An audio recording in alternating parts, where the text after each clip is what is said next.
ঠিক, এই দেশে ওনার লক্ষ লক্ষ মুরিদ। উনি নতুন একটা বই লিখছে, বইয়ের নাম শয়তান ধরার গর্জন।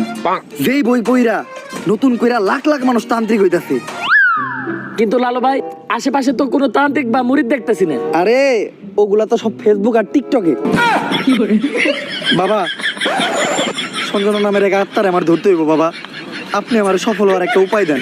যদি সফল হতে চাও তাহলে আমার লেখা এই বইটি নাও, শয়তান ধরার গর্জন। এই বইটি নেওয়ার সাথে সাথেই তোমার জীবনে থাকবে না কোনো অর্জন। আমি কথা দিয়ে কথা রেখেছি, শয়তান আসেনি তো ফিরে। আমি শয়তান তাড়ানো গল্প লিখেছি আমার সারাটি জীবন ধরে। আমি অন্ধকারে মোমবাতি জ্বালিয়েছি, তবুও পাইনি ভূতের খোঁজ। আমি ভূতের অপেক্ষায় ছিলাম, ভূত নিজেই হয়েছিল নিখোঁজ। শয়তান ধরার গর্জন, পৃষ্ঠা নাম্বার চুদলিংপং। বাবা, এটা তো মন্ত্র না, ছন্দ কইলেন। মার্কেটে আপাতত ছন্দই চলে। বাবা, বইটা একটা আমারও লাগবো। দাম কত এটার? মাত্র 1000 টাকা। ইয়ে, 1000 টাকা দিয়ে আর কিনুম? 1000 টাকা হাতে নিয়ে ভূতের ডাক দিলে ভূত নিজেই